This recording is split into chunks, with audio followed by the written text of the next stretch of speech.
Hello, everybody. So happy to be connected yet again for another Tune In Tuesday. With me is the most precious and beautiful Nimi Joseph. I know her from 8th standard, so you know how many years we actually go back to. And yeah, she's always been a silent, sweet girl with a lot of curly hair, like how you see her now, and two very thick plaits that she used to wear. So for everybody who's joined us from Carmel Convent, you know who Nimi is. I don't even have to introduce. For me, especially after school, I think we were not even in touch, right, Nimi, for a very long No. duration. Yes. Unless one day I landed up in an ICU, not an ICU, in an emergency care Definitely. unit, because I had some health concern. And then I see her as a nurse walking around and doing everything that she can to take care of people. I saw somebody had met with an accident and they were on the next bed, and I saw her communicating well, being extremely composed and resilient, and talking to the family, sending them away and doing everything. I was like, how do you even do this? How is that even possible? And till the minute I was on the bed as a patient, the way she looked at me, and the moment that I stepped out and she came out to greet because I was her friend, and the change that I saw from a nurse to a friend was fantastic. And I've been asking her, saying, Nimi, please come share your life journey. And I'm so True. glad she agreed to do it. Thank you so much, Nimi, for joining us today. Thank you for having me. I know I've been shying away from this. I think you've been trying to get me into sharing my life experience, and you said, I want to learn from you. Come and share your Yeah. experience. I think from April or something, and then Yes. I'd like, oh no, and I was like, no, Kripani will think about it. I want to share, and I was hesitant, or maybe I'm probably because I'm not very active on Facebook or Yeah. privacy issues. There were so many things that were concerning me at that Yeah. point, and then finally I came to a conclusion. I'm like, no, I think I should do it. I have enjoyed doing all these things, but let's Yeah. try and see how it will be when we go live. Yeah. And here we are. I think we're working on this for about like 2 weeks now, Yes. kind of getting connected, Yeah. exchanging things, and I will like we're seeing how we can. I was trying to see how we can make this platform not just about my experience and learning, but Yeah. also a platform to create awareness, like exactly Right. what Project Nyan is all about. Yeah, yeah. In fact, Nimi, I think I want to tell the audience also. This is the first time that I've gone out loud and clear across all platforms, requesting for nurses to come and be a part of this conversation.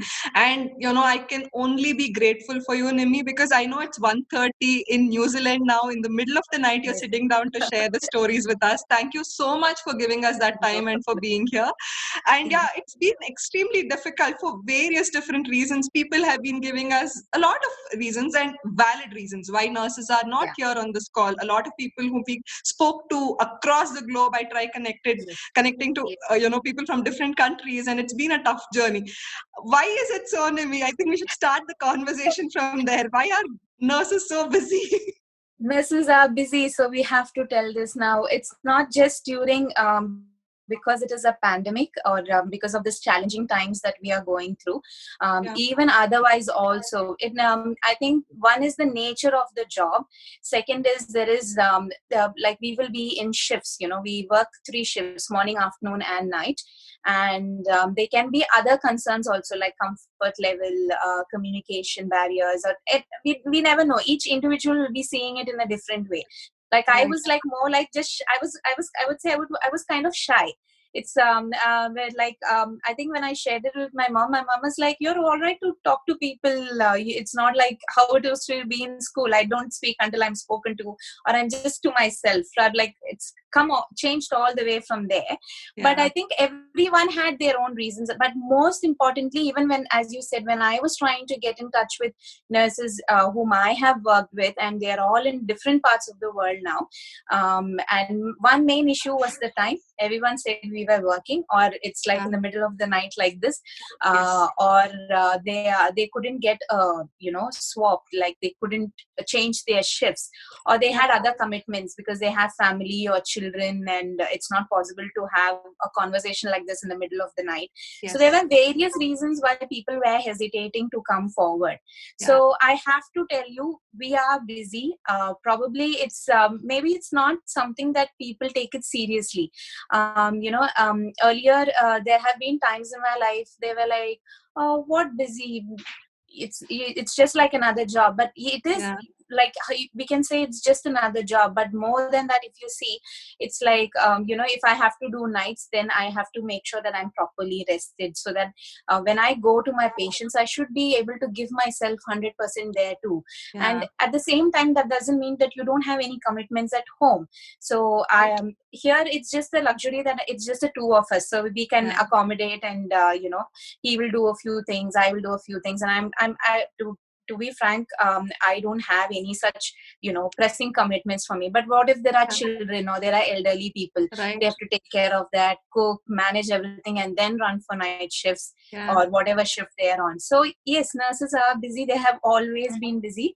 And I think and it's now, not like how people say today, right? This is the year of nurses. Is not true. You guys have been doing this forever.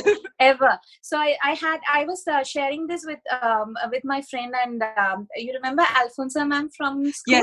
Yes. She connected to me I think a month back or something, and I said I feel happy and I feel sad too, because it has taken a pandemic to it has taken such a challenging time for people to realize how much health workers are doing. But even before this there was hospitals. It was running like always busy, but people didn't realize, or maybe they they gave importance to every other thing, but they didn't give importance to nurses or like doctors or any other people who are working in healthcare. So today that is all shifted, and that's what it makes me happy, but it also makes me sad. But we just take it as it comes. Right. Got that, Nimi. In fact, today I feel like it's a Kamal Convent reunion. Akshata is here, Lindsay is here, Vasavi is here, Roshni is here. So everybody is watching you. If you want to say something to them, to all the Carmelites, please go ahead and share your message. I know, like, once I have moved out from school, my connection with school was limited to very few people. I was connected to one or two people I was in touch, like Vasavi and Manasvi, Akshata. Wow, they're all there. Yeah, but I still hear about everyone, and because I think mainly because I was not on Facebook, or I was not on any of these, so like the social media or anything. But then I knew everyone, and I bumped into you. But it was also like we knew, we spoke, we connected, but there was a pause. But again, when we connected, I feel that we have picked up from where we left. I don't feel a gap from I think it's been about anywhere close to about 5 years now. Yes, if my memory is right. But I still feel like I've had a conversation. I've met you yesterday, and I'm able to pick up. So to all my Carmelite friends, I'm so happy that you have all joined in to listen, not to me, but how a nurse's life is. And just going live when you're watching it live. It's more like I feel that you're not just supporting me, but you're supporting all the health workers out there. Yeah, super. And Nimi, I remember when we spoke, there was one particular question that you asked me, saying we need to create awareness on this particular thing. Do you want to go ahead and ask the audience that question? Yes. So the question was very simple. I was like, when you came to me, can you come and share your experience? I said, I just don't want it to be a platform where I tell just about me. I want to also, Project Nyan, like you have a vision for it. And I was like, I also want to use it as a platform to create a small awareness from my end, one small bit. So the thing was this very simple question. How many of you have got an ambulance number saved in your phone or in your phone books at home?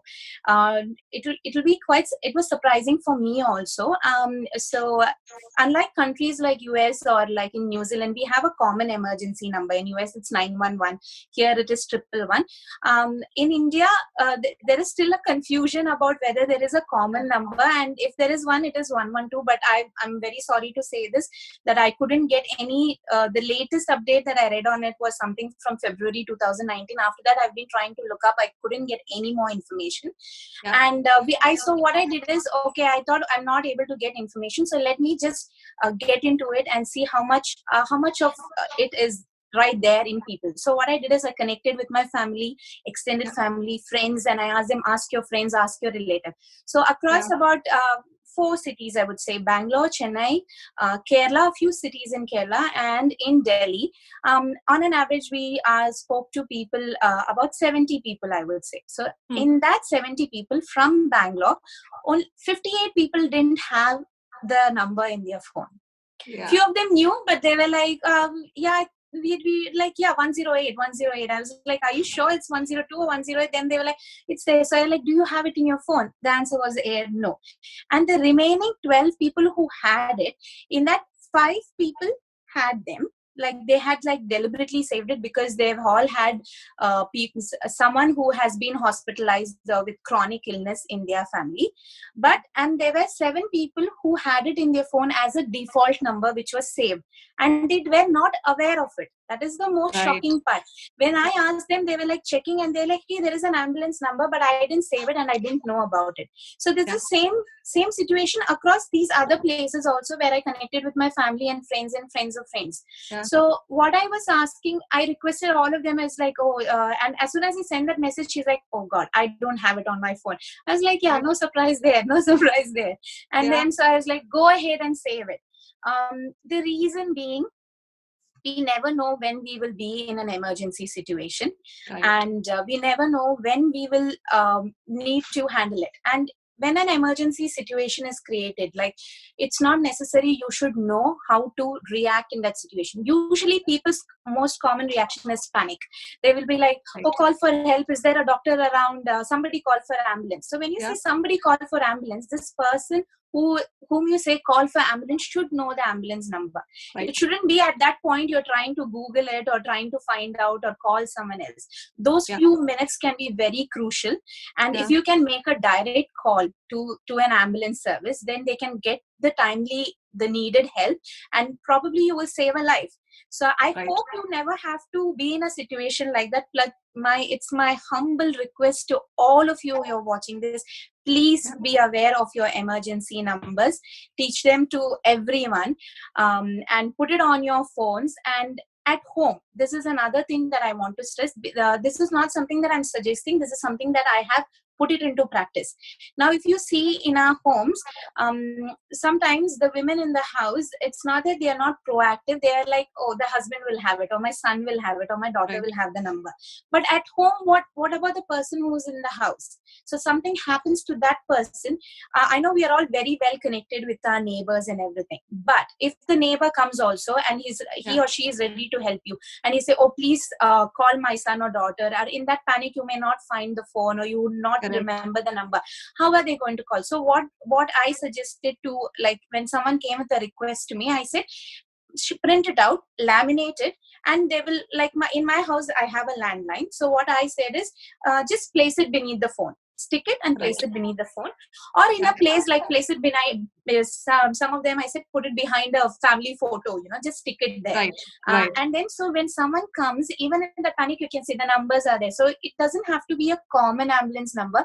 If you are taking treatment in a dedicated hospital, it will have an ambulance service. So put those numbers, put your doctor's number, put your emergency contacts, not just in your phone, but somewhere where it is accessible, because even accidents can happen anywhere. Emergency situation can come up anywhere, and it is important that you get timely help. And I have seen from experience, if you get timely help, if, like, I can't say all the outcome will be good, or we'll have positive outcome all the time, but whenever it is possible, if they have reached in time to the hospital, we have been able to make a big difference in the quality of life, or we are able to save people's life. So I'm stressing this again. Please go ahead and save this number. So this is my small takeaway message, one takeaway message from this session that I want everyone to, think about, and probably even do a reality check even. Oh yeah, correct. In fact, guys, please make a note of what she said clearly. I know a lot of you mentioned saying it's 108. Great that you know it's 108. 108. Yes. If you have a particular doctor's number for your parents or anybody on all the cell phones, take that minute off after the session is over, that you go ahead and save all these numbers there, right? Because it's extremely important for us to do that. So Nimi, going ahead with the session, right? I Yeah. wanted to know, saying you took up nursing and everything, Nimi, what has your profession really taught you? What have you learned being a nurse? I'm getting goosebumps now. So I can't say I learned this, I learned that. In if I have to sum up, like you, when you asked me, can you give me a writing about what nursing meant to you? If you remember, it took me a few hours to jot it down into like 2-3 sentences. Right. So first and foremost, the most important thing that I learned is to love my life. Not just love life, but also to embrace life, because I've seen how you can lose it so quickly even before you realize it. I feel we take so many things around us for granted, like, okay, oh yeah, no, that's not going to happen to me, or no, we'll see when it happens. But when we have seen patients suffering, or when we have seen unexpected situations, like some stories, or how an accident happened, or how they ended up in the hospital, I was like, this is all it takes. I can't be very specific. So I was like, this is all it takes. So it's made me realize that life is precious. Love your life, love the life that you have, embrace it. And it has also taught me to give and share without any conditions. So and I've been able to put it into practice. Not just today. I don't feel I'm making a sacrifice when I am staying up 2 o'clock in the morning and talking to you. I'm more than happy. I don't think I look even drained. I just finished my work. And I have come. This has happened before. My phone, like when I think more when I was in back home, my phone used to never be switched off. People could reach me anytime. Sometimes I tell them, if I don't call you back immediately, I will text you or get in touch with you. Probably I'm working, or I'm in the middle of something, but I will definitely get in touch with you. So it's like, today I don't have any conditions. I'm like, I will do it. Sometimes I know the intentions are not right. Sometimes I know they're probably trying to use me, even like maybe my talent or my information, and I know they will not come back with like even gratitude or thank you or anything. I was like, I'm aware, but I'm not going to stop doing what I can do. And another thing is to be non-judgmental.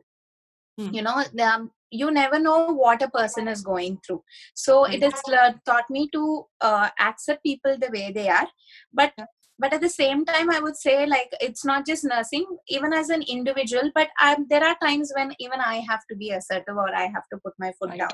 But I'm not non-judgmental. Like, if you say you're from here, or you're doing this job, or you're from this background, or this is what you follow, this is your belief, or you trust God, you like nature, you believe in the universe, anything you can matter. Like, be your food habits, your thoughts, your attitudes. I'm like, I'm open to you.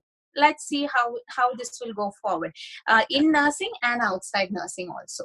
And yes, so there are many things. So I think, but the most of the things is it just revolves around this, and it has different phases to it according to each situation. Yes. So these are Thank you, Nimi. Things. Yeah, thank you for that, Nimi. And guys, please go ahead and post your questions, or if you want to say anything to the nursing community, you want to put up a message, please share it here. I will read out everything to Nimi in some small duration of time, and I see people putting in questions. I see a lot of good comments coming in, so please keep that going. And the next thing that I want to know from you, Nimi, is the society all of a sudden, like what I mentioned earlier, right? Today they say, okay, the nurses are in the front line, and it's a year of nurses and everything. How has the society's view about nursing changed after the pandemic, Nimi? I know you mentioned it slightly there, but if you can elaborate more and talk about it. Yeah. So here, what I want to say is, I'll start with my experience. Okay. So if I may just add, Nimi, the reason I'm asking this is every time it's about doctors. And when you make a choice of a hospital, it's like, okay, that doctor is there and the machinery is there, right? And most of us tend to forget or be ignorant of the somebody else who's giving us so much compassion and love. So I want you to talk about that and tell, saying, what has changed? Has something changed, or you think it's all the same? Given the situation, a lot has changed. Given the present situation, a lot has changed. Now, before I connect the dots, I would just start with myself. In the start, when I was a nursing student, towards the end of my nursing studies, there was a situation, like I was outside attending a marriage, and I have told you this. I was attending a marriage, and I happened to meet a sadhu there. Okay, and he like I they he I got introduced to him, saying that this girl is like this, and we started talking. He was interested, and when we start talking to people, at one point there is this important question that pops up. What do you do, or what are you studying? So that question popped up. So I said, I am a nursing student. I'm training to be a nurse. And in a very long time, he's like, wow, that is nice. You people are angels, and you're in one of the most noblest professions ever. As soon as he said that all this happiness that you see, I was like that. There was suddenly a blank face, like a blank reaction. And he was very quick to pick it up, and he asked me what happened. So my mom was with me, and my mom pitched in. She's like, she believes in all that, but then her experiences have been different. And when people say that now it has come to such a point that, I'm like kind of showing my frustration, and I'm saying, no, you don't mean it, like through that blank experience. So he's like, maybe I don't disagree with you, but and he kept talking to see that he can make a change, and he wanted to see that old cheer back before he asked that, he said that statement. And finally what he said is, I think he saw something, or I don't know what is it, but he told me, my dear, I want you to believe. That is what he said. I want you to believe, and keep going. And I'm saying, I'm putting more stress into it. And he said, you are in one of the most noblest profession that you can be. I said, okay. I kind of half smiled to him, and I went. Fast forwarding 12 years, when you connected with me with Project Nyan, and you asked me, send me a picture, and we will try and make a poster. I said, and when you shared the poster with me, the first thing that I noticed there was angels and words like that. I was I'm kind of having goosebumps now when I say this, even because I was like, I told you, and I sent you a voice text even telling you this. I just narrated this story. So that was what it was. And the reason why it was like is the same situation. Wherever we go, we are talking, we are interacting just like any other person in their early 20s. But then as soon as this question pops up, then there I see that people ignore you, or they say, okay, there are people who have asked me questions without even thinking. They're like, okay, so what kind of a future would you make being in this profession? Or is this a professional course? So how long you have to study this? So those questions are all okay, because they're not aware of it. But this was way back, okay, many years back. But if I come forward 2 years or 3 years or 5 years back, still I find that awareness is not there. As you said, the doctors are important. People want the latest machineries, latest technologies. They compare our healthcare system to other healthcare systems. But I'm telling you, now I have worked in 2 different countries, and in two different when I was in India, I worked in different organizations during my student period and after that also. What I have to tell you is, people don't realize the healthcare, I know we are paying for our healthcare, but then the access that they have and how fast things are now. Healthcare is even great over here, but there is a different approach to it. So I'm telling, and if you see, many things are similar, but many things are different even. Like approaches are different. There is a proper system here. So if there is a proper process, so back at home also it is there, but it also depends on what kind of healthcare system you go into. Okay. So I don't know what is influencing people's mind. What I feel is everything around us takes a priority. The patients take a priority, doctors, other healthcare workers, the missionaries, the setup and everything. And probably the nurses are somewhere, I think they just forgotten, But there, at the same time, there are some amazing people that I have met, patients. I feel they are the ones who keep you going. Once in a way, they come and go. Like it can be children, it can be people from the elderly, or even people of our age, they come and they say, thank you for what you're doing. Say you're amazing with what you do. There is this some feedback which would come from somewhere, maybe after months they would send a letter or a feedback, and they say, I remember this sister for her skill or her knowledge, or all this has happened with my colleagues also. So I still feel now, because of what is happening around the world, we are right in the front. But how many years has it taken? Even before that, nursing was very much there. But as I said earlier, I'm happy and I'm sad also, because these are not easy times for us also. Right. These are very challenging times. A few of us are very safe, in a very safe environment, very safe place, but I know personally where some of my colleagues are directly in contact with COVID patients. I know some of my colleagues who are tested positive for COVID. They were admitted in hospitals because they were coming in contact with these patients. So it is very challenging, but still once they recover, they're back to work again. They're back and treating more people, and they're like, they're not staying away, or they're saying, okay, I can't go, or they're not saying I'm not going to take care. There are a few people who say, yes, I have concerns, maybe health issues, or there are very young people at home, like children or elder. So they say, yes, it is not possible, given like we have to protect our community too. So we cannot say, no, you have to do it. Like they have, I feel they have the right to say, no, I cannot do it. So a lot of things have changed, but a few things I feel have still remained the way it is. Like you said, I think it took a pandemic for people to realize, Nimi. It took a pandemic for people to know the effort and the amount of emotions which goes behind in getting that patient cured. I saw a post or some poster somewhere which said it said that Nightingale believed at that time when she was there, it will take 150 years to see the kind of nursing I envision. 150 years, when if you come forward, it is 2020, and I was like, this is the year of the nurses, and I feel not fair, please. I wish it would go a little easy for us, and like we can enjoy all this limelight without so much difficulty and all, but still we are happy to do what we are doing, and we will keep, I'm sure, I can say for sure, we will keep continuing to do what we are doing now. Yeah. Thank you so much, Nimi. Nimi, my next question to you is, there's so much that's happening, right? There's so much that you see people go through and everything, and you know how people tend to treat nurses. How is it that your fraternity is so empathetic and resilient always? What goes into it? Do you guys learn that as a part of your nursing course, or how is it that you people are so empathetic? Like, the patient's family is screaming, the patient itself is in deep pain, but still you are resilient, you are grounded in that minute. How do you people practice this? What goes into it? How does this happen, Nimi, if somebody has to pick it up? So see, like very simple example, I would say, from day-to-day life.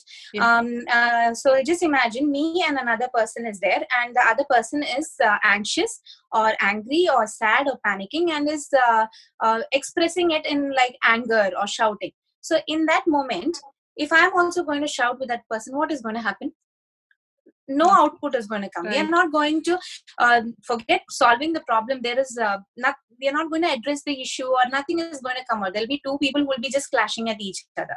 So I'm not going to say that, oh, we have learned to take it. We feel everything. Okay. I personally, I've got hit, I've got punched, scratched, vomited on, verbally abused, very badly spoken to sometimes, but at all of that times we listen. Like, we are assertive, we can be assertive in nursing. Sometimes we have to tell, like, this is not appropriate, and there are so many policies which says that you cannot treat a healthcare worker in a certain way. In spite of that, all this can happen, but still we continue to do what we do.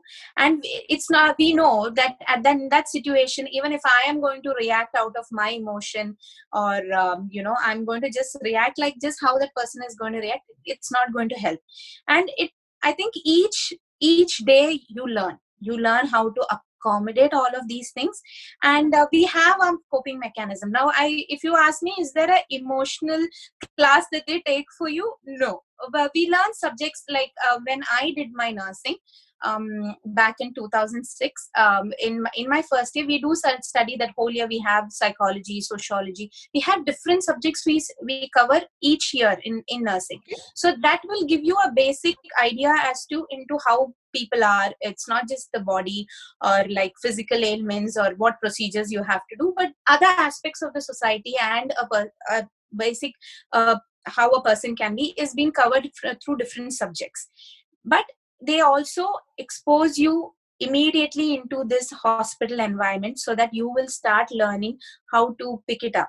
So, first time when you experience that, it can kind of frighten you. You can be angry. You will think, I didn't do anything. Why are they treating me like this? Yeah, I have also gone through. I'm sure if there are any nurses who are seeing that, they will also be able to connect to this. But eventually you will learn. Okay. We have a coping mechanisms. We have a support system. I think not just in the hospital, but outside the hospital as well. So there are many things, and the learning never stops. That is the most, I feel that is the most beautiful thing for me. Even though it is unpleasant, even though I just like, if you look beyond the uniform, or if you look beyond the tag that I'm a nurse, if you see a little above beyond that, I'm a human being just like anyone else. I also feel emotions. I feel happy, I feel sad, I get angry, I can also be panicky, I can also be stressed. All that other people go through, even we go through. We are not devoid of any of this.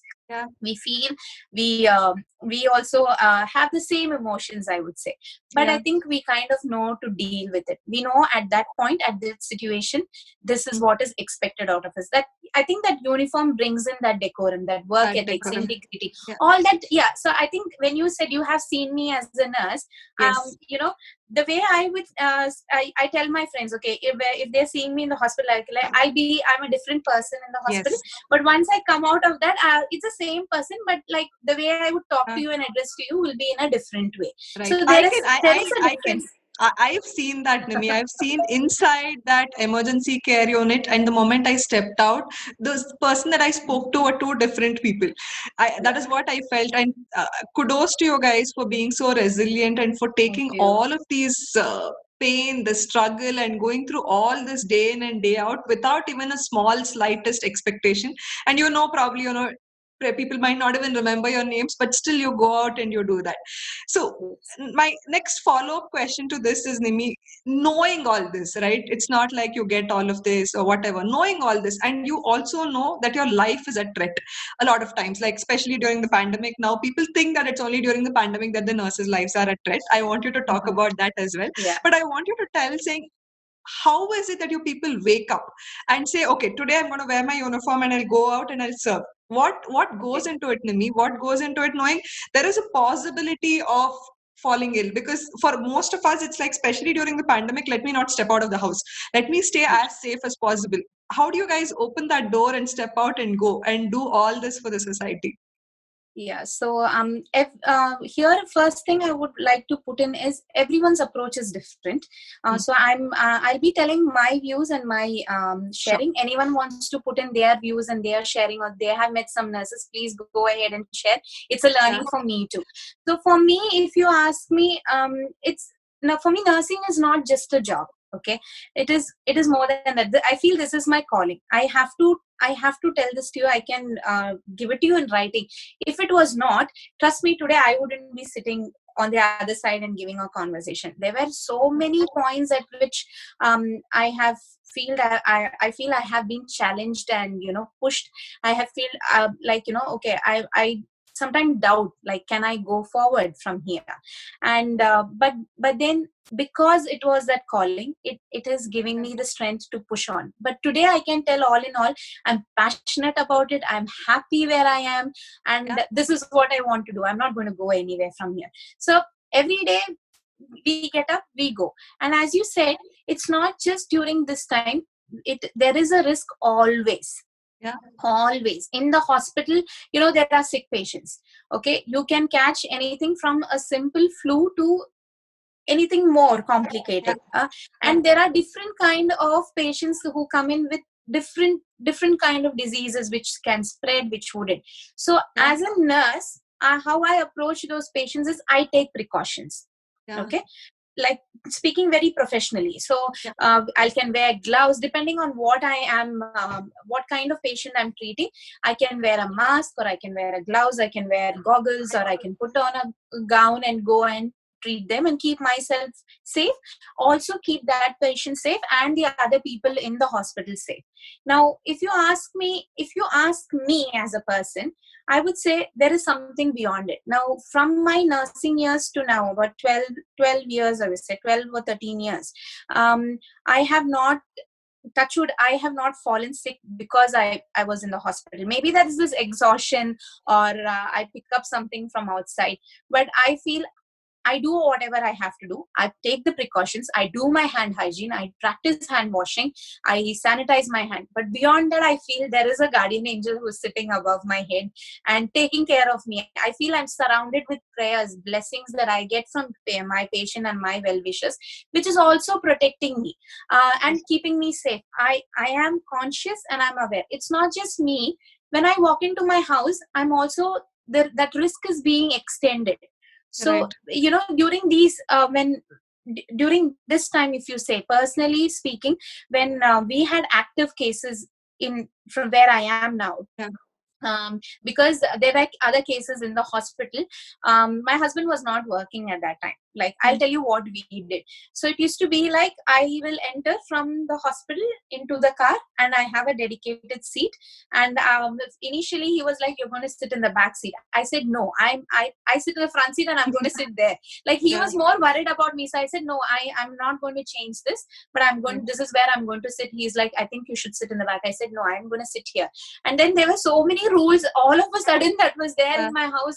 There were like, there are a few house rules, but then other than that, there were so many rules that came in with this COVID. It's like a dedicated bucket, shoe.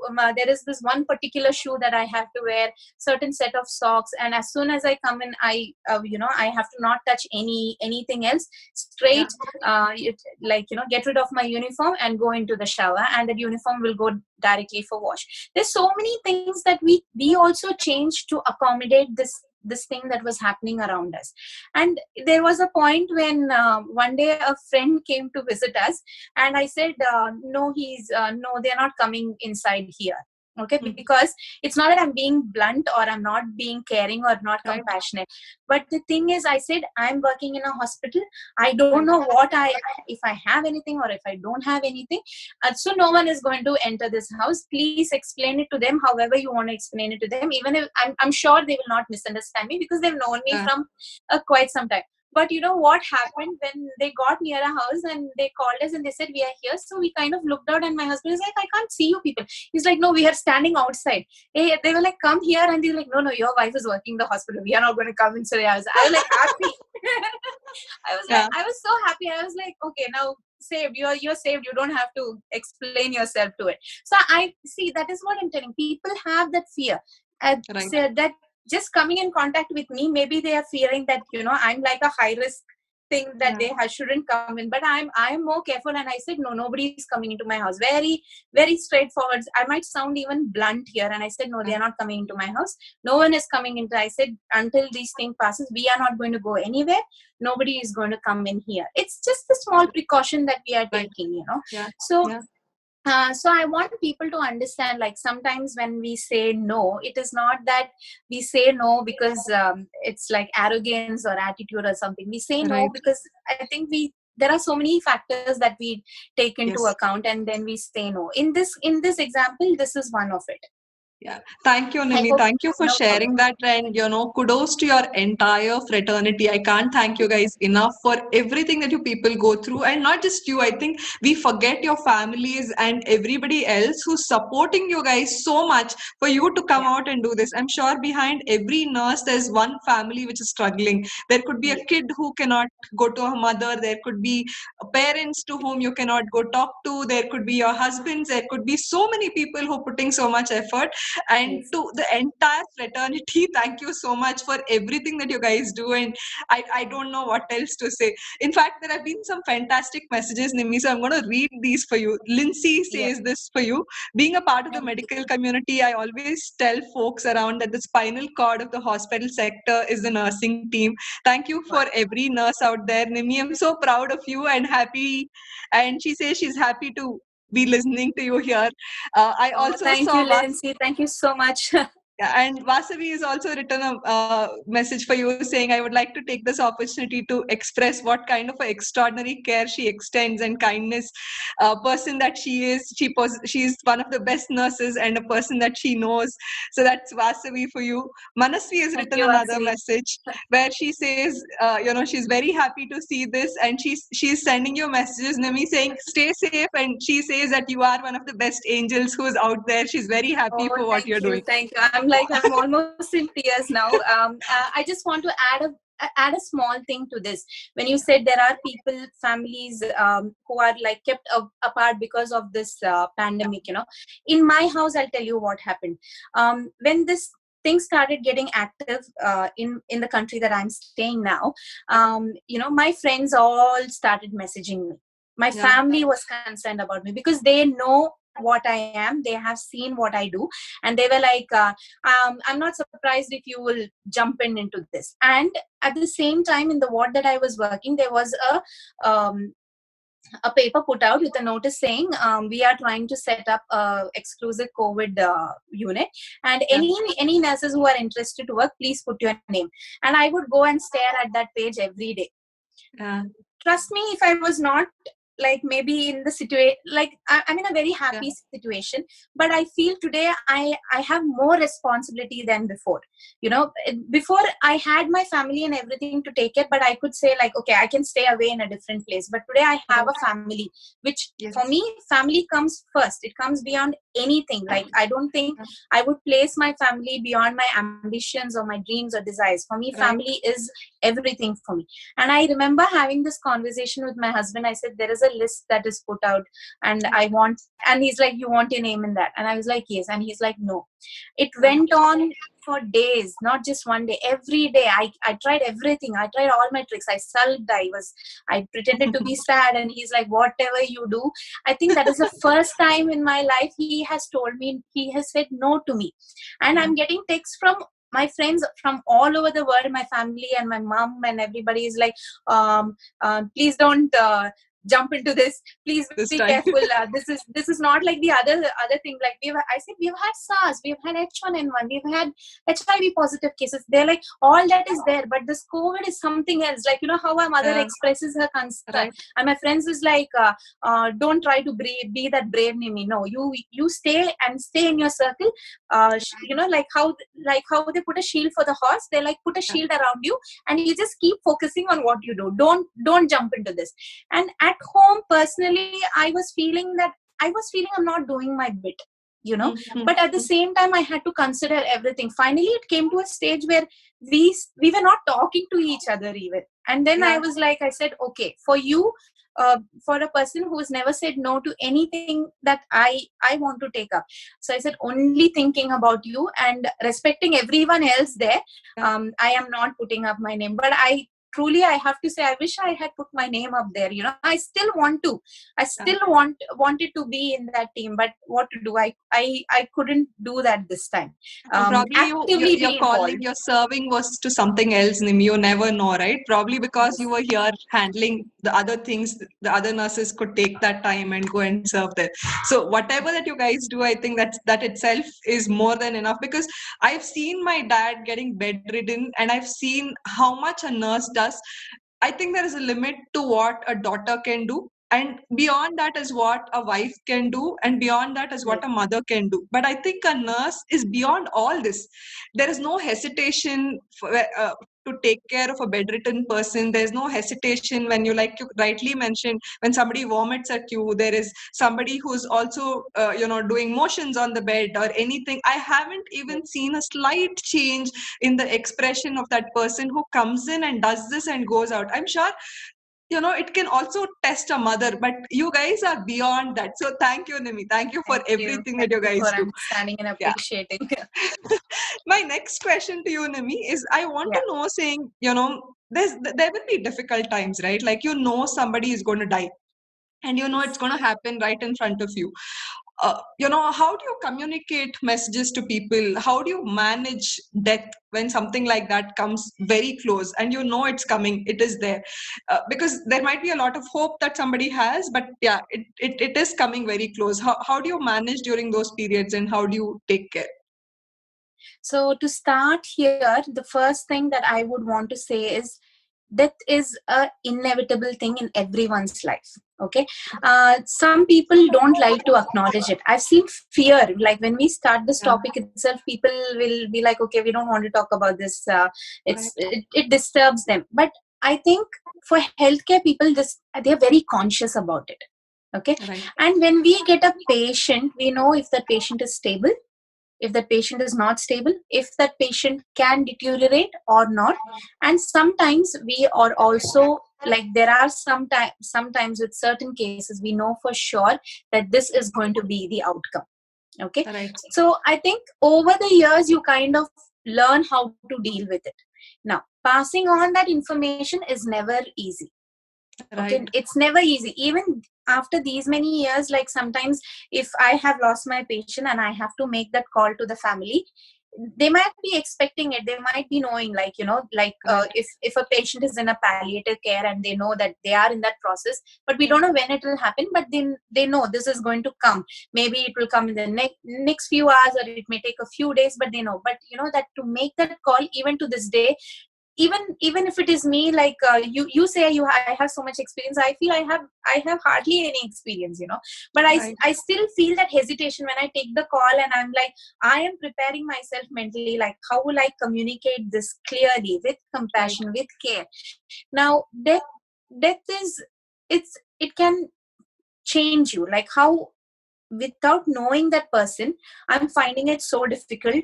So imagine Right. the people who are connected to that people, and I have to Right. communicate it. So it is sensitive. We are being sensitive, we are being respectful there, and we try and just get that message across. Some people think, okay, they're being blunt, or we don't really care. It's not that. That compassion is there, we are maintaining that dignity, but it is also our job that I have to do Right. this. Okay. Right. I am in that situation, so I have to communicate it. There is no other way here. So we go ahead, and even to this day, I think I find it very difficult when I have to say, okay, they have, like, your mother has passed away, or they are deteriorating, or then suddenly they'll be so hopeful that we will be able to revive them, when I used to work as an emergency nurse, and suddenly they say that, okay, patient is not responding, what? And when the doctor goes and says, then it's everything around them is like, their entire world is breaking, they're losing someone very dear to them. So it is not a easy process, but I think we learn to acknowledge it also. And so it's, I think as a nurse, if you ask me, the first time I have had my interaction with like someone dying or giving this news, I clearly don't remember it, but I think it wouldn't be easy. Like for me, I would say there are two experiences with when I say to death that is always in my head. One is a patient who I was taking care of, who was in the hospital for more than 90 days. A very elderly lady, and whatever we do, she was in pain. She had so much supports going into her, different kind of medications to keep her comfortable, but whatever we did, still when the doctor comes around, I'll be like, can you give her something more, because she's in agony. It used to be so bad that if I used to, I'm sorry to share this detail, but I want you to know how much suffering can be. When we touch her, skin would just peel. It was because so many days she stayed in the hospital. We turn her, she's in pain. If we put her on her back, she's in pain. And it used to bother me. Like, I used to mentally beat myself up thinking I am not doing something something from my part, because I'm not able to give that comfort.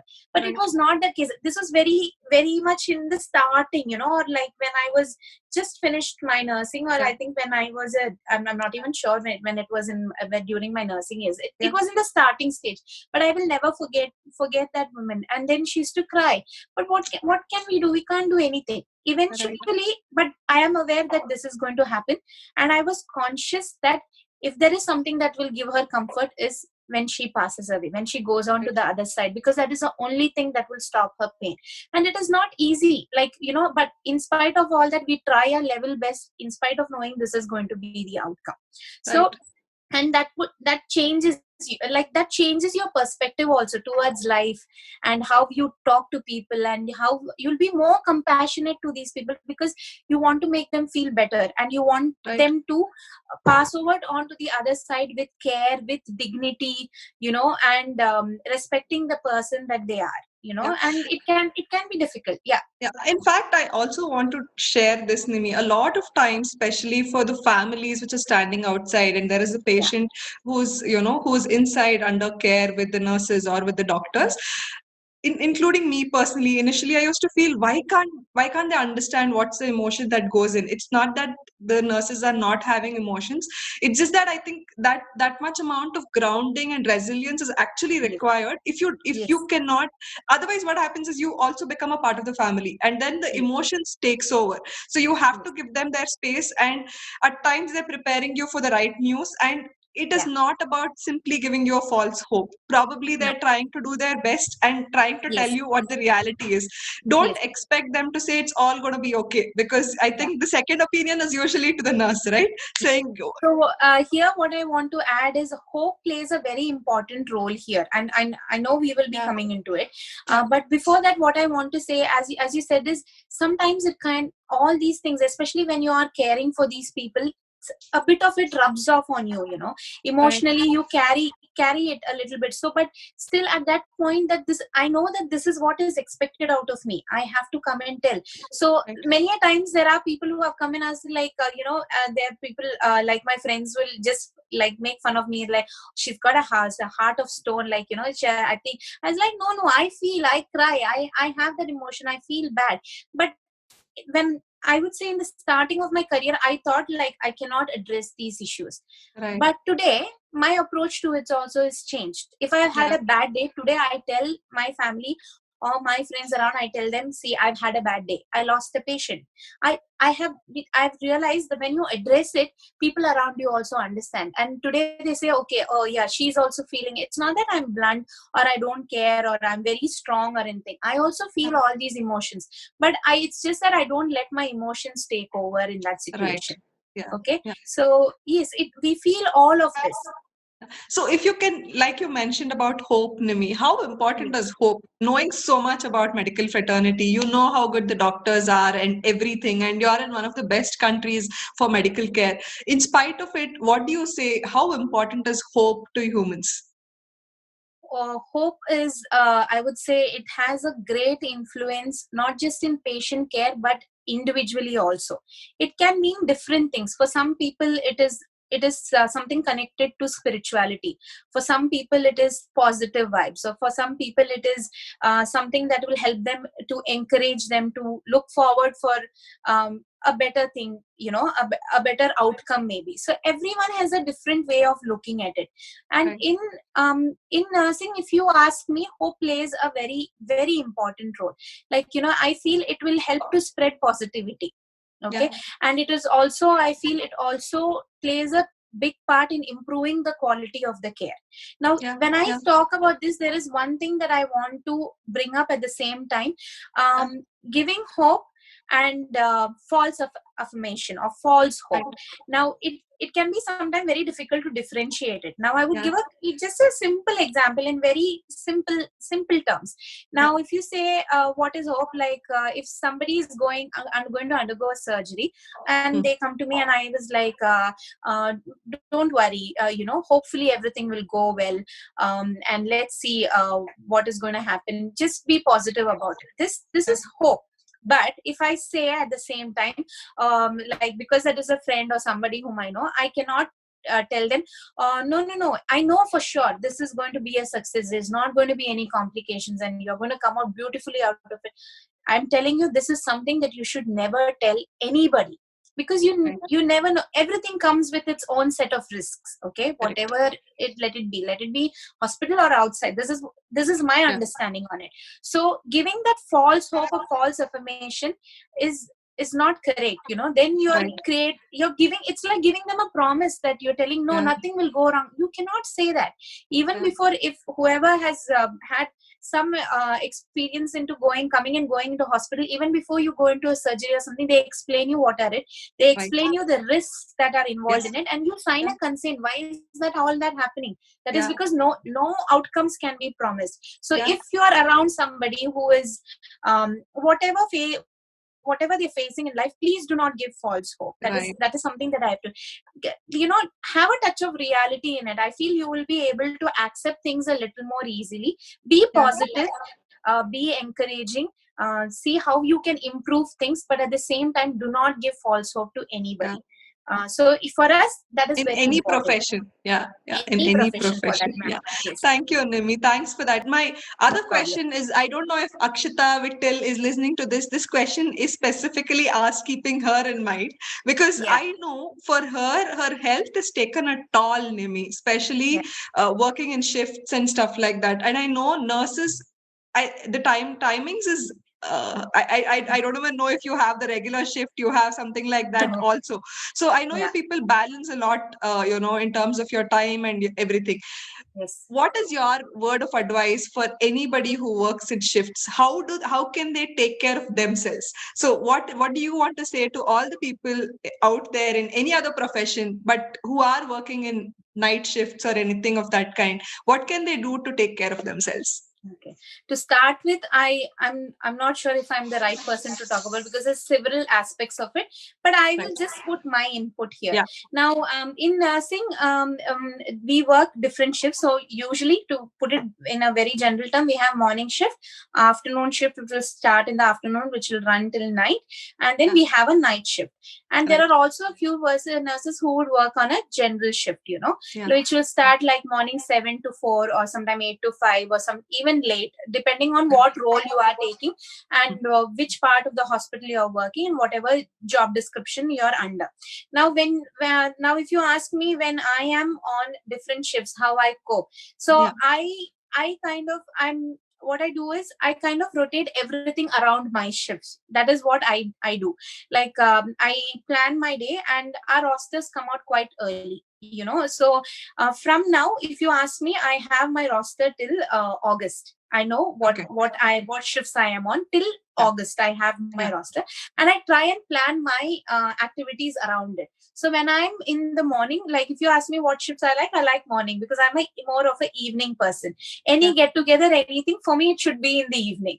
But here sometimes people may prefer it to be a little early, because it's very cold here in the evenings, But for me, all happy occasions has to be in the night only, like after 5:30 and for me it is like that. So I like to do morning shifts. So I try to put in if it is so I don't say I maintain a very healthy lifestyle. After I have come here, things have changed a lot for me also. I feel I've been very relaxed after I came here, and probably pampered also a little bit. So I have also gone off track a little bit, and not eating properly and everything. So what I do is, if I'm on morning shift, every day I wouldn't go for a walk, but occasionally if my the weather around me is good, then I make sure that how much exercise can I put into it. I plan my activities, I like to go to church, so I will make sure that I can go to church. I'll try and connect with my friends, and either over the phone or anything. And I speak to I have a few people with whom I speak every day. So this is not just people in India, but from different parts of the world. And I'll make sure that I have that time for them, because it is very important for me. It is important for them also. I stay connected. And there are people whom I've not met for 6 years or 8 years and all, but not a single day we have not spoken, irrespective of what time zone I am in or they are in. So we are so connected. So I try and connect all those, to what is important for me, what like my well-being. So you first need to prioritize that, I feel. So for me, what is going to contribute to my well-being? So I like walking, I like music, I like little bit of outdoor activities, I love to travel, I like to go to church, I like to connect to people, I like to talk like this, share. Sometimes it's some days I'm like, probably I had a very heavy shift, I like to just sit back with my coffee and then learn things, just watch videos and everything. Now during night shifts, I think the most challenging thing for me during night shift is 10 days I would have worked on afternoon and morning. I will be on a proper track. As soon as the night shift gets in, even for a day, whatever I have achieved for those 10 days, that night shift kind of takes a toll on it a little bit, to be very honest. So my diet patterns will change. I'm craving for all the junk foods. Yes, I'm craving because I'm very hungry at that time, probably because you have to stay awake.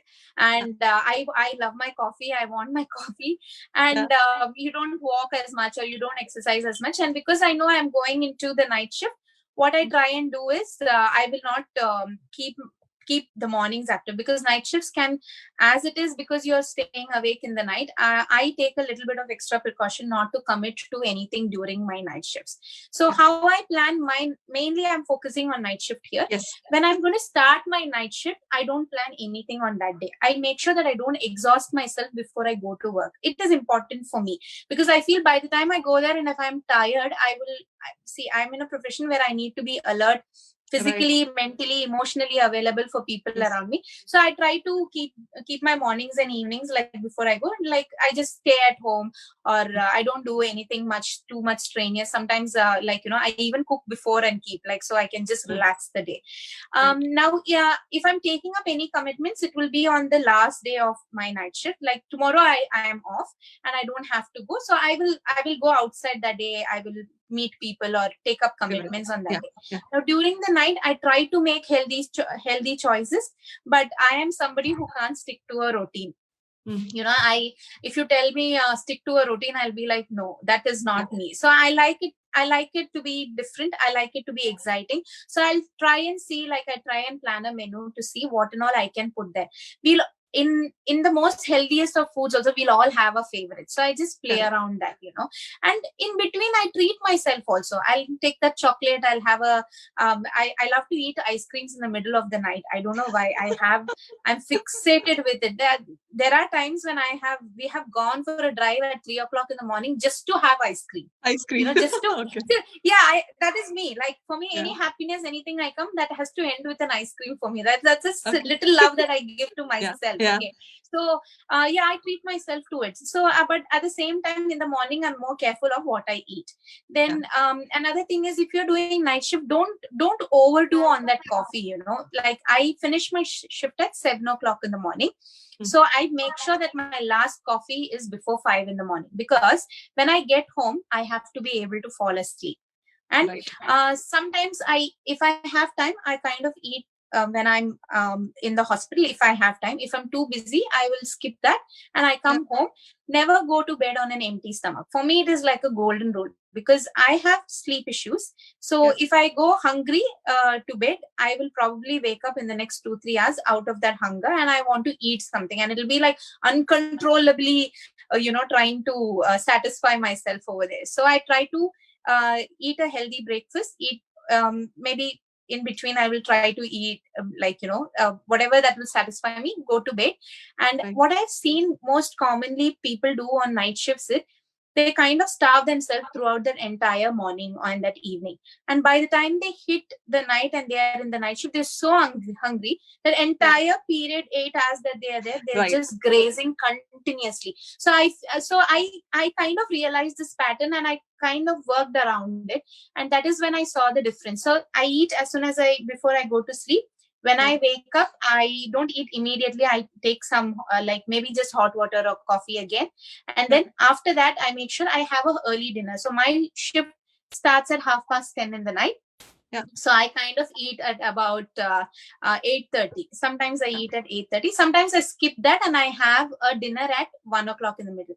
In between, there will be healthy snacks, and if I feel like treating myself, I treat myself. So So it's I it's think once in a while that you treat yourself, but what you're saying is coffee is slightly yes, before you close yes. the thing. And So I what do you can do for sleep when I get exercise, home. Nimi? Exercise is what I do in night shifts. What I do is when I finish my shift, I stay very close to the hospital. So it is about 20 minutes walk for me from hospital to home. Yeah. Um, there are several factors that will influence it. If my take a cab and come home, Right. I don't drive during my night shift. That is something that I personally follow just for my safety and other people's safety. And another thing, what I do is if the weather is good, I walk that distance home. So I would suggest that you don't have to walk all the way, but if you can, add about 2,000 steps a little bit, because during those night shifts, if you see, you will be hardly exercising. There'll be hardly Right. any activities. So I try and, if I'm in a very happy mood, if my night has gone very well, I've able to get very good positive response from my night shift from my patients, then I have more energy. Even if it is dark, I wait some time for the light to come out. And then when it is a bit more brighter, I just sit in a coffee shop and catch up with my other friends from other parts of the world where it is evening for them. I sit and talk, I wait for the sun to come out, and then I walk back home. Yeah. So basically, you make time. You make time for yes, exercise. and you try to accommodate it. So what we say is, don't plan so many things around it and fix your work schedule into it. What I say is, put your work schedule in the center and try and focus the other things around Other it. Then things, you'll be able to, what people do is they focus on all the other things, and then they're like, work is a must do factor. Right. So they will try to push it in. What you do it the other way, put the work in the center and try and see what are the other things that you can add to it. You'll find a balance also. Got it. Thank you, Nimi. Thanks for those nice words. Anybody who is working the shifts, and even to my special dear one, Akshita, I hope these tips really helped and you can take it back. And Shweta, thank you so much for such nice words. Shweta is again from our school, Nimi, where she's trying to tell, saying, it's not during the pandemic alone that we need to appreciate. And she says that, nurses and doctors need to be highlighted all the time. And she's sending you loads of love, and she says, please stay safe and take care. Yes, definitely. Yeah, thank you so much. And there's one more question which has come from a person who's listening to this conversation, Nimi, who says, if you want to take this question, okay, how do you feel when the people you're serving goes against you guys? Especially doctors and nurses are asked to get out of their own rented houses, or they protest that they don't want you guys to come to the home. So basically, if you're in a rented house, and now during pandemic, I think there's, the way that the society is treating them is completely different. What do you want to comment on it, Nimi? Is there anything that you want to say? Personally, I've not been in a situation like that. I think I've been around people who have been very supportive, but I am aware that people are going through such situation. I think they should extend their kindness, and at the end of the day, you have to have a house to go to, somewhere where you can rest and rejuvenate, and because they're going back to serve people. What if the people who are trying to push them out only tomorrow ends up in the hospital? Yeah. Okay, so I'm telling, I know there is fear. I think it is fear that is driving people crazy, I would say. So I said, they are being careful, but even they need time to heal, to rejuvenate, to rest. So please extend your kindness. It goes, and a little respect, a little kindness and a little respect goes a long way.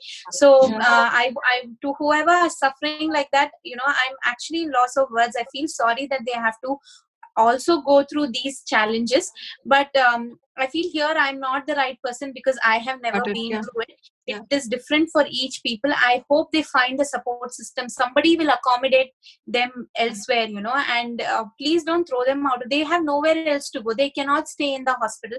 It's already full. They have no places to rest. So they should, please understand and please extend your kindness. This is what I would I would want to say here. I Thank you, don't think I Nimi. can add I more. think no, I think that's fair enough. See, only thing is, like she rightly mentioned, a lot of times these decisions are taken not because humans are not Yeah. are not humans, or there's no humanity. It's only out of fear. When a Yes. person is hit with fear, I think everything else just dissolves. You can't feel any other emotion. It's just fear which is taking over.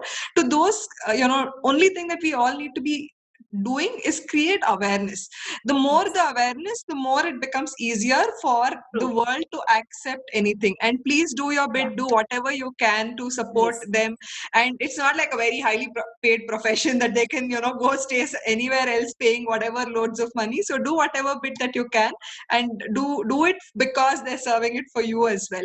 Nimi, my Yes. last question to you before we end this Yeah. conversation is, what does Nimi want to tell the world as a part of your profession or anything, to the people who are watching this or who will watch this in the future? What are those Yes. things that you've learned in life and you want the world to know? It's your time to share. It could be from your personal life also. I will quickly touch on several topics. Okay, first Sure, is, Nimi. because you spoke about death, I also want to speak about grief. Yeah. Grief can, how a person grieve a loss can be different person to person. Now, and one more thing that I want to say here is, grief is just not a loss of a person. It can be a loss of a thing. It can be, a loss of a part of the body. It can Right. be a loss of business or loss of job. It can be you lose something which is very close to your heart. It can Right. be even a loss of a, like you lose your pet. Right. Today that is something that is there everywhere. Yeah. And that you can feel that grief because of that loss in so many ways. So Right. everyone approaches this in a different way. Everyone has a different coping system. So generally, when you come to grief, what we say, we want to be supportive to the person who's going through that, and we say things like, you need to be strong, come on, you need to face, you need to overcome this. Yeah. This too shall pass. I am going to stay with that statement, but along with that, I want to say, please do not say you have to be strong. You don't have to be strong. You can feel sadness, you can feel anger, you can be in denial, you can sometimes you don't go through any of this quickly. You kind of adapt to your routines and you come back. Right. So what I want to say is, if you find somebody who is going through grieving something, first thing is, please give them their space. Don't ask them to relive that incident again and again, because that can be traumatizing inside. Right. When they are ready, they will talk about it. Some people cry and they say, oh, okay, how long are you going to be crying on this? So it's a way of letting it. Some people don't Right. cry. Okay, so don't say don't cry, don't stop them, and especially if there is a man involved, they're like, okay, you cannot cry, don't ever. Why can't a man cry? He also has tear glands, so he should. If tears come, please, I Yeah. think you should accept the fact that men can cry. They also Yeah. have tear glands, they have emotions like that. So if your man cries, support your man. That is what I would say. And if he cries in front of you, that means he respects you. Like they wouldn't break down in front of anybody like that. Right. So tears is not exclusively for men. It is there for Yeah. men also. I've seen men cry. Yeah. So please support that one factor. And in this factor, if somebody is thinking, okay, how much time should we give? It will take a few days. Okay, some Right. can take a few weeks. Some there is no set frame time. But I would say, just keep an eye on them. It is not necessary that they have to have a set period. Like we say, okay, in 2-3 weeks they should bounce back to their routine. It cannot happen like that. So but watch out. See, Yeah. it shouldn't be like they're slipping into depression or anything. Right. They are not neglecting themselves, or there is like no drastic behavioral changes or new things that add. So watch out for these things, and try to stay connected. It is not necessary you have to, like, if I am grieving something, if someone texts me and asks how are you, my classic standard response will be, I'll be mute. I don't want to converse to anybody. That is my process. Correct. Okay, that is me. I kind of shut myself out from the whole Yeah. world, and I would focus on what I'm trying to heal myself from. So there are times that I don't even express it to anybody. I just cocoon myself and I stay there, and I'm like focusing on how to heal myself and how to come out of it better. So but send your messages. Like, I feel Right. happy sometimes when I see that text. Yeah, they are checking. My well-being matters to somebody. Like, give them that reassurance. That one message can, sometimes we never know how much hope that can give. Right. So check Yeah. on them, give them the time to come back to you. That is Yeah. one thing. So everyone has a different coping mechanism. Make sure they take healthy measures to cope with it, and they will, and try to be supportive, and look out for some triggering factors also. Like, if they've lost a person, things like anniversaries or birthdays and Right. anything can trigger that grief more. So Right. make sure you extend your support at that time, and give them their space, and Right. you watch out for them from a distance, or if they are close to you and opening up to you, give them a listening ear. Sometimes just listening to that problems itself will make a lot of difference. Right. So that is one thing I want to add. Second thing is, on Project Nyan itself, you have covered beautifully about mental health awareness and the importance of it. I'm also going Thank you, to Nidhi. stress on that. It is something that has been in our society from a very long time, but people have been, there is a stigma attached to it. Lot of wrong ideas which have been attached to it, which is making it very difficult. So Right. just like any other ailment, even this can be treated. And if you feel you are not coping in a particular situation, and don't casually say, oh, I'm depressed, my energies are low. That doesn't Right. mean that you qualify for the term that you are mentally ill. So a mental illness can, like, if you have really been around depressed people or with OCDs, then you will know what it is. So Right.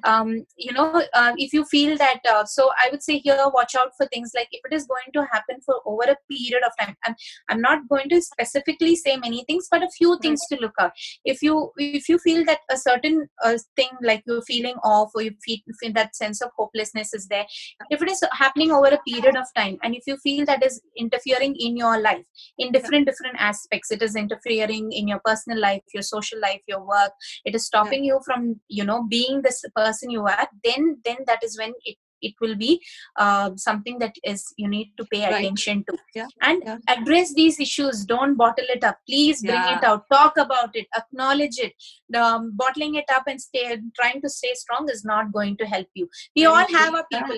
Sometimes we connect very well with a few people. With few people we don't have that connect. Yes. So try to get in touch. There are a lot of people who are ready to help you out there. Get in touch with them, Yes. and take the help you need. That is what I say. I say, if I need help, I will ask. Like, people around me who knows me know that. Till then they leave me alone, and then they have that assurance from my side, like, if I need help, I will go and ask, and I'm not ashamed of it. Don't be ashamed of it.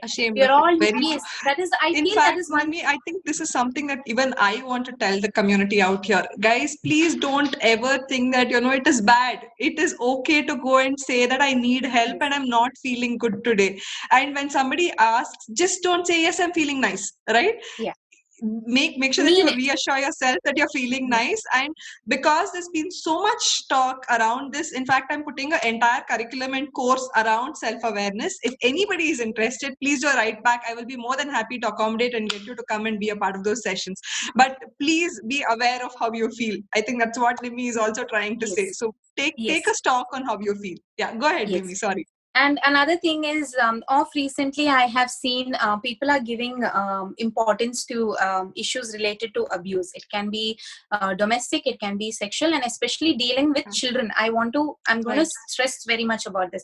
So here we have seen they teach you about good touch and bad touch. I know there are a lot of young mothers out there who have, I know the emotions and the thoughts that come to you, and you have that feeling that you have to be a superwoman or a superman, and you want to protect your child from all that danger that is out there.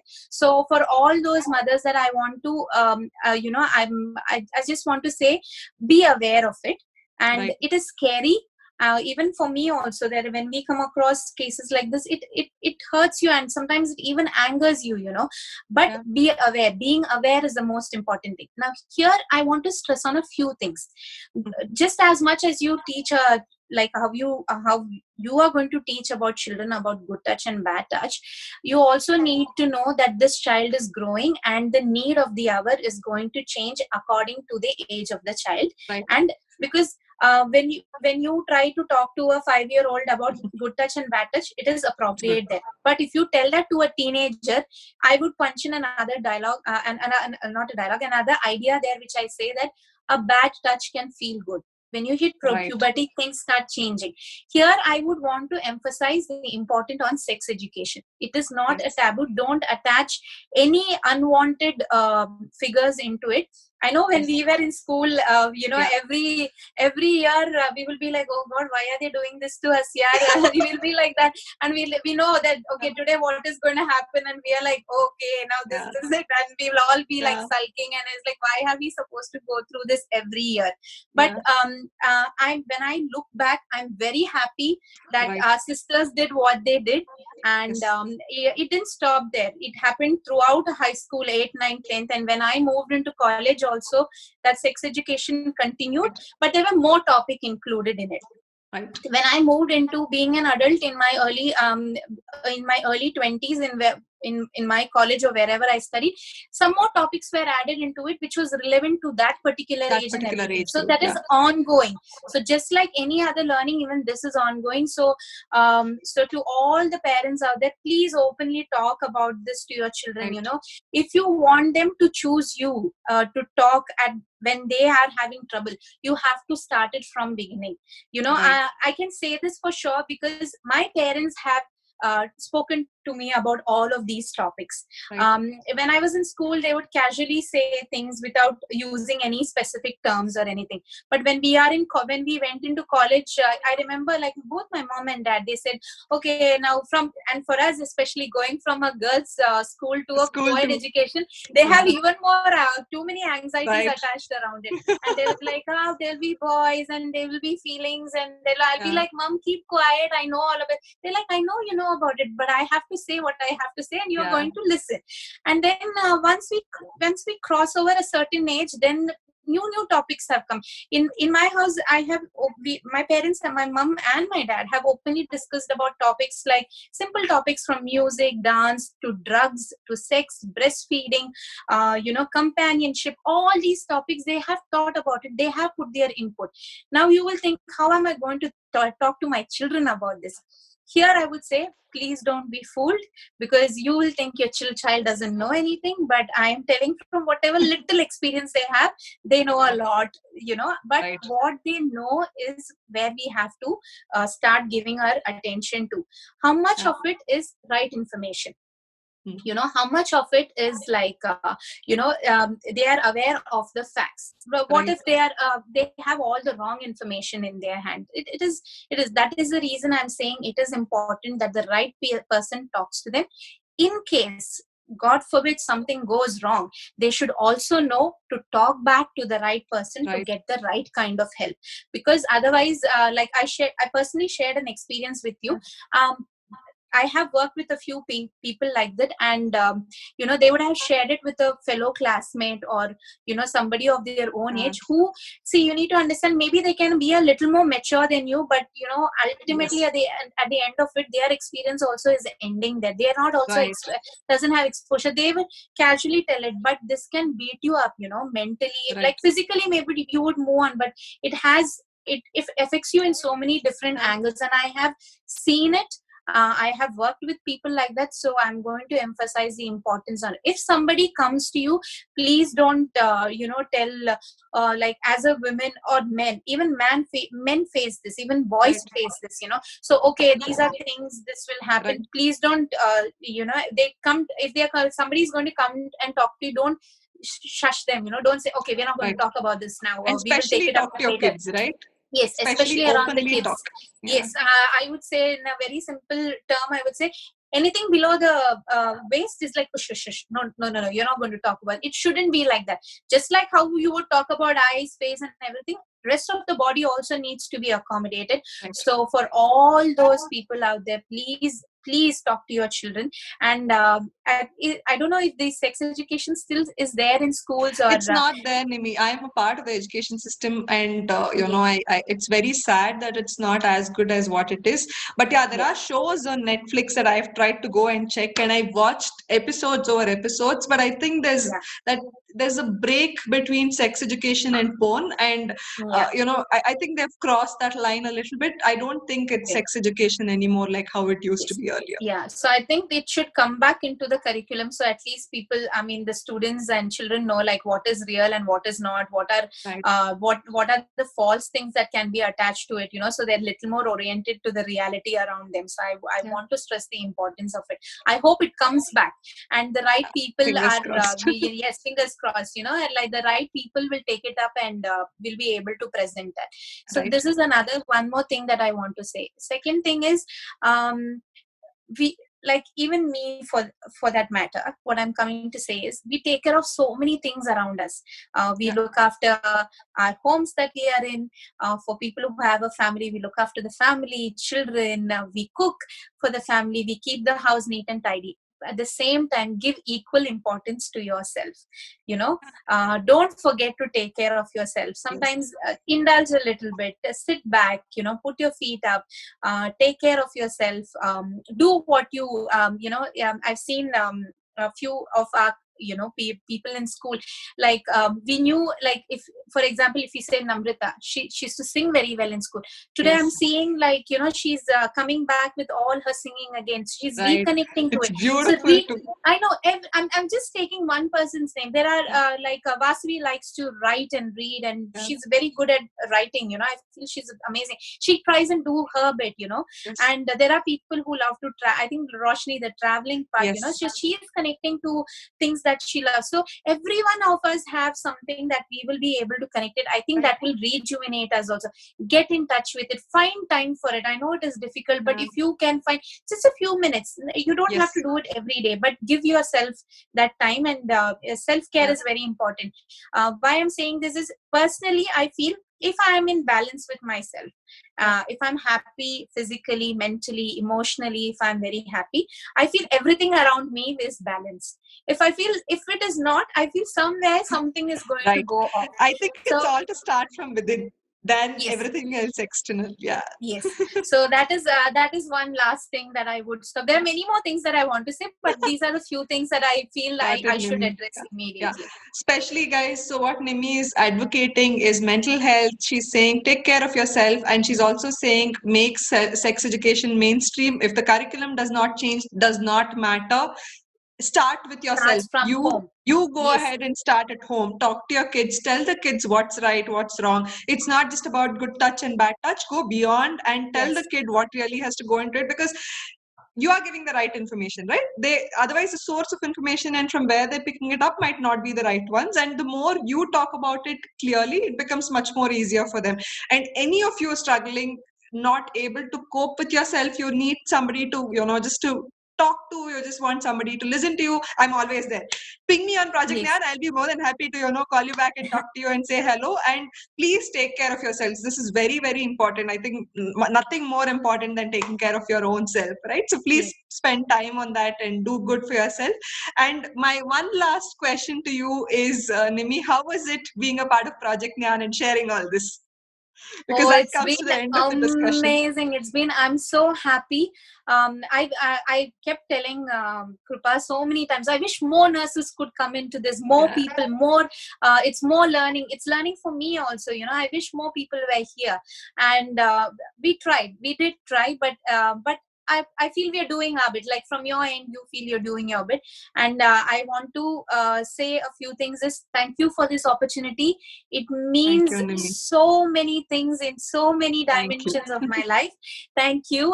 And I'm taking use of this opportunity to also say my experience is very little, but even when you told me to come and share your experience, it says, I don't care how many people connect to it. I Right. want to learn from you, Nimi. You just think that I am focusing. Yeah. I am the one trying to learn. I was like, okay, fine. And then I said, okay, let me try and share whatever I have learned over the years. So I want to say that I have met some amazing human beings, amazing nurses. There are nurses whom I have seen and I'm like, that's the nurse I want to be, you know. And I feel that I've picked those qualities as I have gone forward with my profession. And I've met some amazing human beings within my career and even outside. I have been blessed with so many opportunities. I have faced challenges, and I've had many curves in my life, but I still feel that is what has contributed to my learning. And I also take this opportunity to thank all my mentors, because they've all played a big role. There are people who have taught me love, kindness, empathy, to be there, how to handle a situation. There are people who have corrected me at that point. They have told me on my face, maybe you'll not like this, maybe, but this is important for your learning. And there are people who have pushed me to learn more, to gain more skill. All my mentors, starting from my nursing school till today, whoever is still pushing me, telling me, aim higher, Nimi, do more.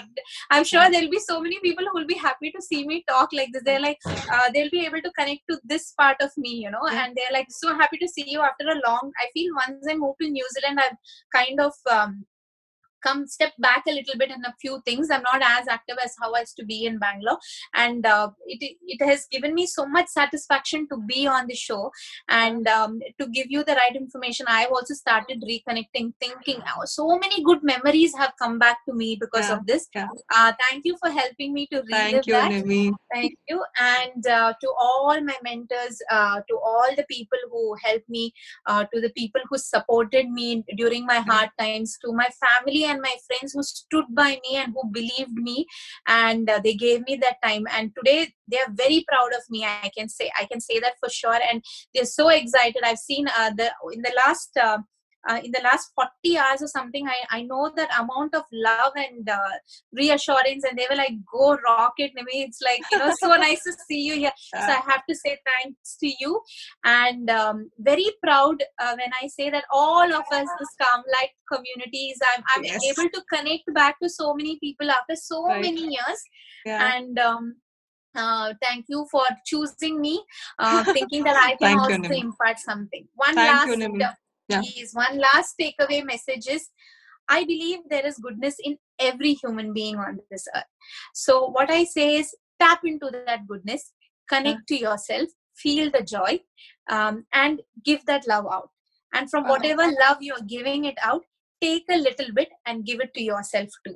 So this is my last message that I want to say to Thank you everyone so much, Nimi. Yeah, thank you, and a big Nimi. salute to all the healthcare people who are out there actively caring for people and taking care of their families. And I don't have to say about it. It's all over Facebook and everywhere, newspapers. So I hope there are guardian angels around every one of these people, and hope we find an end to this soon, and we can come back to our normal self. And after that also, don't stop extending your kindness and your support. I hope whatever people have learned through these crisis times will extend for the rest of their life. Furthermore, right. Thank you so much, Nimi. With that, we come to almost the end of such a beautiful discussion. And like it's always said, the nurses don't even get a limelight, and this was just an opportunity to tap into their lives and show you guys, saying what really goes into it. And for me, I think a redefinition or personification of kindness and empathy and selflessness is that profession, because I've been blessed to go through, situations where I've seen how my dad was taken care of personally. A lot of things that's happened to him, and how much goes into it from beyond just being a human being. I think it's not just a human touch. They do furthermore, and they do it with so much love and compassion. I really wanted to bring that out, and thank you so much, Nimi, for giving us your time. And I know it's 1:30 in the middle of the night, or it should be 3:00 now for you. 3:00 now, I guess. Yeah. So it's all right. To sit down and say this. I want to say that I'm happy that I could connect connect like this after so many months or something like this. It has like put me in touch with a part of myself which was like kind of hibernating and sitting there, not very active and everything. So thank you. In fact, I think that is what I want to tell the people also who are listening to us. Guys, please come share your life journey on Project Neon. I'll be more than happy to have all of you to come and share. Like Nimi mentioned, I've been chasing her, saying, Nimi, please come, please I know. come. Yeah, so thank I you would, for for being consistent and like never like I say, dream big, never give up. You will face hurdles, but still dream big. Keep working on it. It will come to you at the end of it. If it is meant for you, it will come to you at the end of it. And it happened for me. I got her on the show and I'm able to come. So thank you so much, Nimi. Thank you for your time. Thank you for being here. Thank you for every word that you shared. I hope it touched a lot of lives, and I at least I saw a lot of beautiful messages coming out there where people were saying that they learned something and they are very happy. And one more time, to your community, to all the people in that profession, thank you for everything that you guys do. Thank you so And much. with that, with that we'll come to the just end. the last thing, I don't know, we can go on like this for hours, I guess. But one last feeling, I feel so blessed now. I feel honored. I'm humbled to come and put my small learning, and I'm still very young. There's still a lot more that I have to learn. But thank you for giving me a platform to express myself, and putting me right in the center and telling like no, Nimi, you share yours. And I'm like, I think first time I have to mention this. A lot of people have come to me when they say I'm a nurse. They'll be like very curious to know the kind of job that I do or the kind of patients that I work with. They'll be like, have you seen this? Have you seen the heart or brain? Or have you like questions like that? But never in my entire life till now, a person has come to me like how you approach me and said, Nimi, I want to learn from your experience. I want to take something from you. So I've like, and in so many ways, in so many levels, we connected to each other, and thank you for that. And this is going to be one of the, if I have like a top 5 moments in my life as a nurse, this will stand out it always will stand out, because nobody has come to me like this, and all that lovely messages where people say they're able to learn something from my side. I feel I've done something like small contribution from my side. So you 100% have, Nimi. Thank you so much for everything. Thank you for your time. Thank you for sharing everything, and can't thank your community enough. So thank you so much for everything, Nimi. With that, guys, we come to the end of this discussion, and next week we will meet again for another Tune In Tuesday on another topic. Unless we meet, loads of love and hugs. Bye-bye. Bye-bye. Bye. Take care.